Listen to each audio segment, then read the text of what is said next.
Hello everybody, and welcome to this video, which is kindly sponsored by Squarespace. And today, a little blast from the past, we're returning to the Drachinifel website, where we're going to modify an existing photo gallery. So this is the post-World War I British cruisers gallery at the moment. So I'm just going to upload a bunch of new photos. And, well, yeah, there's a bunch above the 20 megabyte size limit. Never mind. I shall have to come back at some point and somehow resize those photos so that they can go on. But a bunch of scan photos are below 20 megabytes, so they are able to go up almost immediately.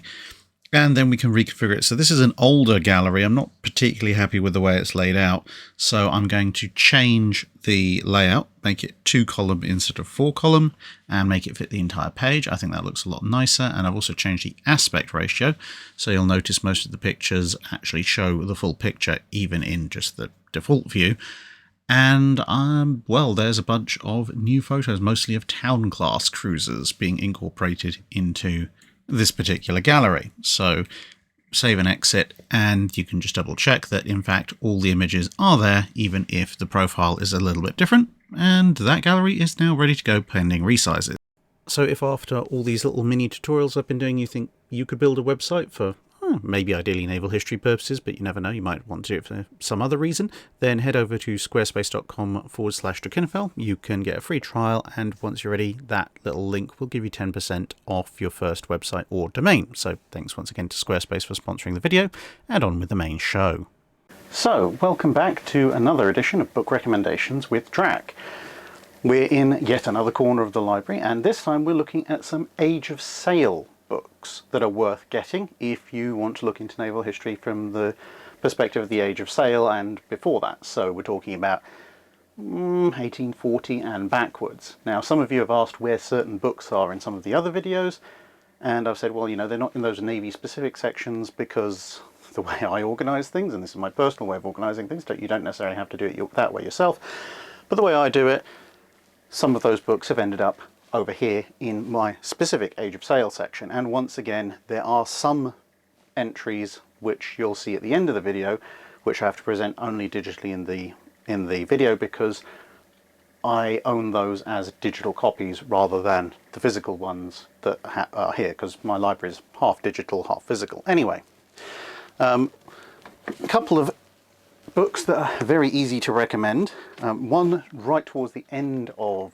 the Age of Sail, actually right verging into the Age of Steam, The Crimean War, British Grand Strategy Against Russia 1853 to 1856 by Andrew Lambert.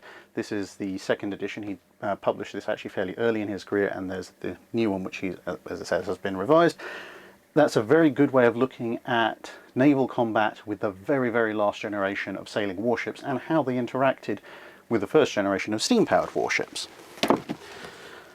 Speaking of sailing warships, and answering the question some of you raised in the US Navy video, 6 Frigates by Ian Toll. Obviously, a lot of that is going to be focusing on the War of 1812, because that's where a lot of them saw the most action, but it does go beyond that, and it also goes before that, things like the Quasi-War with France, and so on and so forth. But yeah, really good way of summarising the early US Navy. Apologies for the slight weird angle I'm at, but I'm literally again backed into a corner. That seems to happen a lot around here. Now up here there's a whole flush of books, which I'm going to pull just one off of the end of that section to show you. So this one is British Warships in the Age of Sail 1817 to 1863 by Riff Winfield. Now, as I said, there is a whole slew of these, and these are absolutely superb. And the reason that they're absolutely superb is that they basically list, for the time period that and nation that in question, pretty much every single ship that Navy owned. So I've just randomly opened it, and we've got 4th-rate frigates. So we've got Endymion, hilarious enough, actually a War of 1812 famous vessel. Their next Dutch prize, which is a Dutch frigate called Vleiter, I think. And so on and so forth. So that goes through 1817 to 1863. There's a couple of volumes that predate that start off with the great ships of the late Elizabethan Navy. Those are two volumes that I own digitally.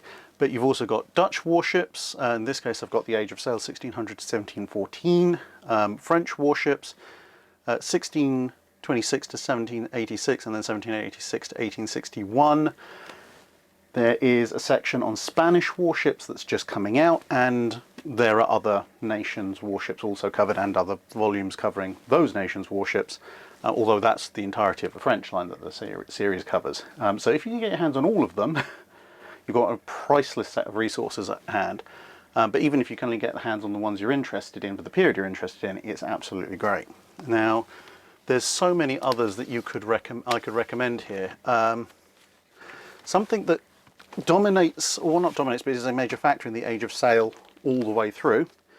Fire Ship, the Terror Weapon of the Age of Sail by Peter Kirsch. Not so much by Nelson's period, but obviously the Armada, the Anglo-Dutch Wars, etc. All of that is really important to cover. Then you've got a whole slew. So there's Warships of the Napoleonic Era, Design, Development and Deployment by Robert Gardinier. Now, obviously, title is what it suggests, but if you want to learn more about the intricacies of what went into a Napoleonic era warship, then that's definitely worth having. On a similar line, Brian Lavery's Anson's Navy, Building a Fleet for Empire, 1744 to 1763. That's basically the generation before. And going back further still, if I can make sure this thing doesn't collapse on me, Pepys's Navy, Ships, Men and Warfare, 1649 to 89 by J.D. Davis. Now, if you're more of the transatlantic bent, there is this one, Sailing Warships of the US Navy by Donald L. Canny, who has actually done quite a number of books on the early US Navy, which are definitely worth all getting if you can, although some of them are harder to get than others. At the lower end of things in terms of ship size, the Sloop of War, 1650 to 1763 by Ian McLaughlin.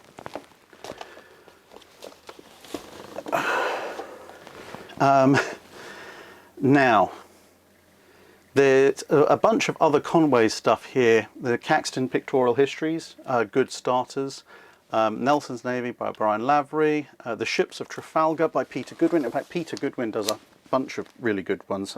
He used to be in charge of HMS Victory. So the Ships of Trafalgar, this tells you all about every single ship that was at Trafalgar itself. And there's an accompanying volume, Nelson's Ships, which is just the ships that Nelson himself served on, which actually gives you a very good slice of the Royal Navy in the late 18th century, because of course Nelson starts off on frigates, eventually ends up on first-rate ship of the line.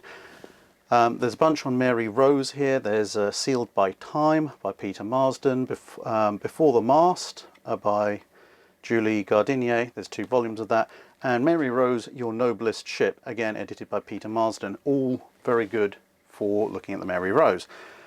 Going much further back, Hellenistic and Roman Naval Wars by John D. Granger. Good introduction book to that subject. What else have we got here? It's my bailiff certificate from way back when. The 4 Days Battle of 1666.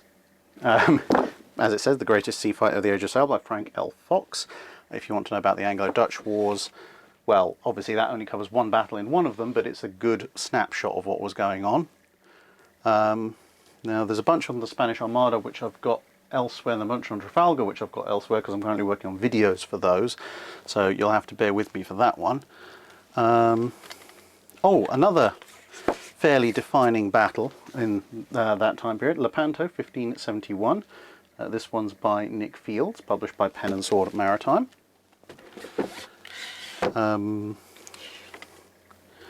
And then we've got some earlier ones.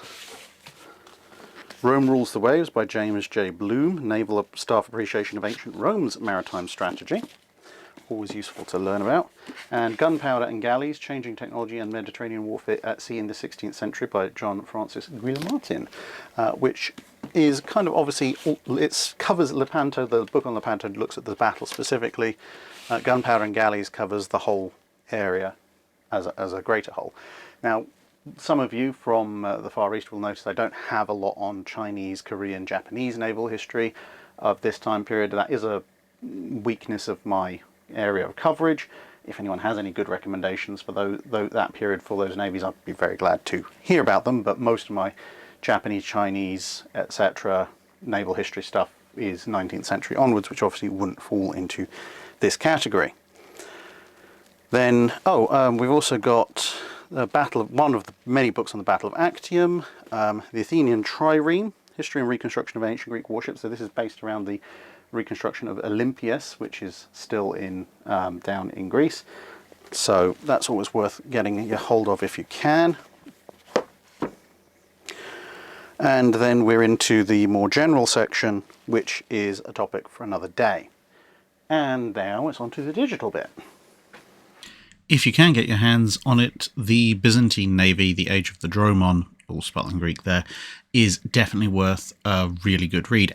The only reason it's a little hesitant on recommendation is because it seems to be out of print, or at least everybody who's selling it is selling it for an absolutely insane amount. So, tentatively recommend if you can find a decent priced version.